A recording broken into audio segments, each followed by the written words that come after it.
hard day. Yeah. It's hard to open up a restaurant in 6 months. In 24 hours? Hard work. It's something to remember that everyone that's here is here for a reason. I've been doing this for 15 years, but to have the mental fortitude to continue to push yourself is the biggest part of this competition. There's a reason that you keep getting to go every week, and you should feel proud. Manny, you good? Yeah, What's up? I feel let her down. And for her to be the one to leave, it's a hard pill to swallow. Kaleena leaving, I feel that I played a big part of that, and it just sucks. I just know what I could have done better. I felt that if I was gonna make it to the top 8, I was gonna be happier.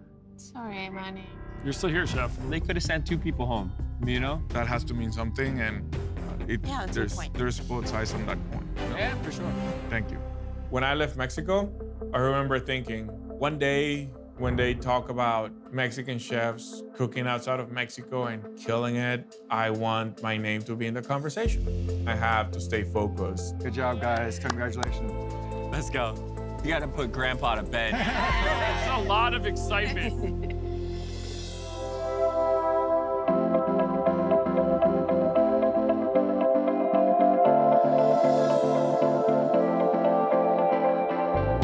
Like the war mirror, which is ideas for the challenges I think that are gonna happen. More than anything, it's just to get myself brainstorming. And it's hard, you really gotta like mentally stay in the game. And for me, being inspired, even if it's me inspiring myself, is helpful.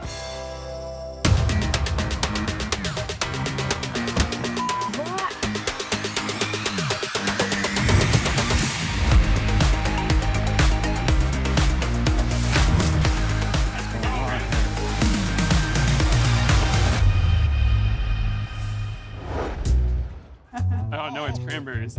Yes. Cranberries. Yes. Good morning, chefs. Good morning.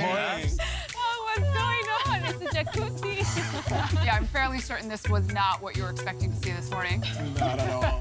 It makes 2 of us. I feel like Tom looks most at home standing in the cranberry bog, although you can tell Gail is super into the outfit. Should have had a belt.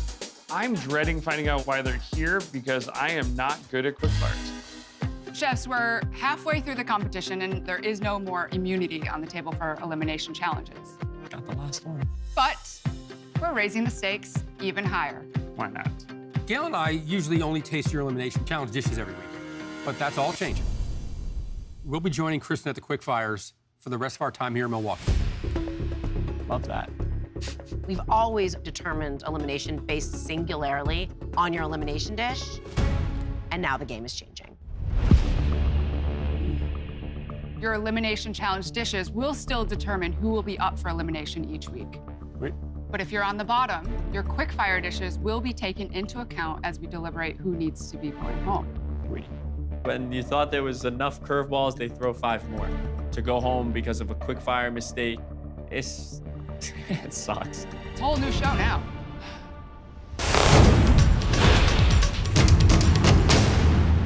Wisconsin produces the most cranberries than any other state in the nation.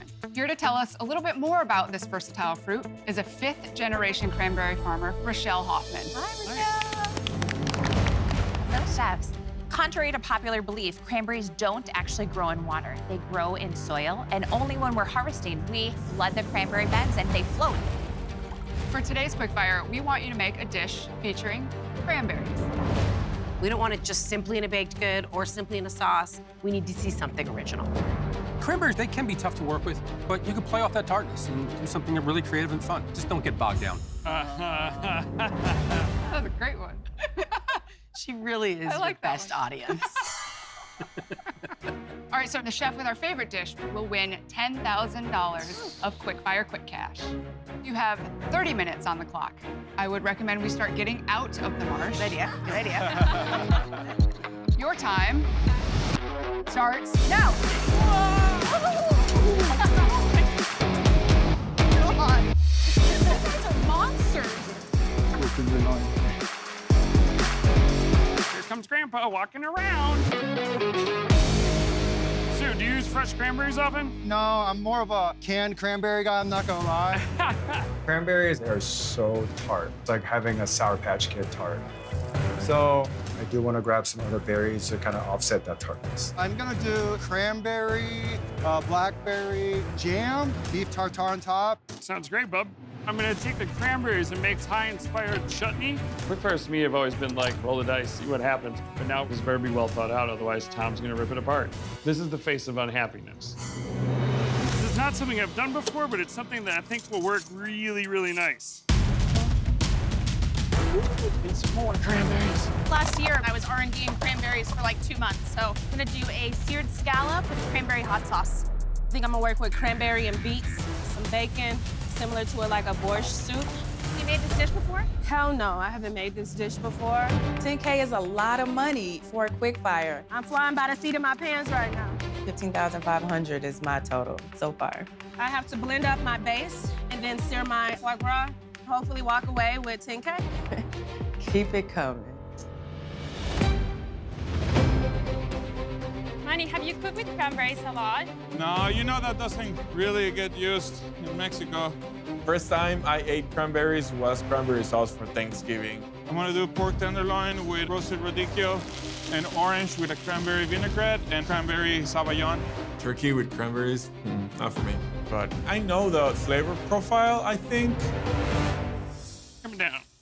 Feeling good about it? Definitely raise the stakes for the Quickfires. You know, before we had everything to win and little to lose. Now it's not like that anymore. 20 minutes left, chef. Jesus. I like cranberries. I'm doing fast and June with it. I really enjoy the Quickfires. You have to make decisions fast and you have to think with your instincts. Making my sauce with walnuts. I'm taking a risk with the walnuts. They could be grainy if you don't cook them properly, but it's going to stand out from the rest.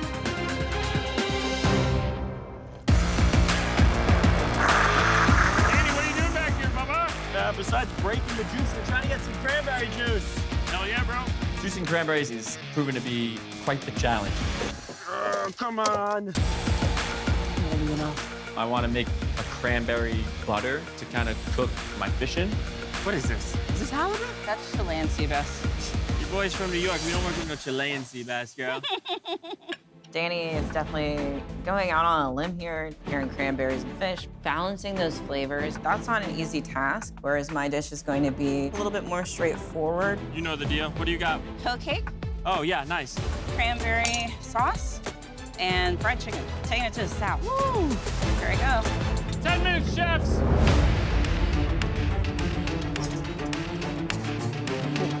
Oh, cakes. Please cook. Thank you. Making a cranberry brandy sabayon with my pork. Chefs, you have 5 minutes left. The sauce is a little bit grainy, and I know it needs to cook a little bit longer. You know, at this point, I just don't have time. And a plate, actually. You know, Tom's here, so it's a whole different ball game. 3 minutes! So tastes good. It's a mess over here. The cranberry sauce, it looks pretty basic. I'm hoping that the flavor of everything carries me through. Ugh, shaky hands. 30 seconds. Holy shit, that's good. Okay.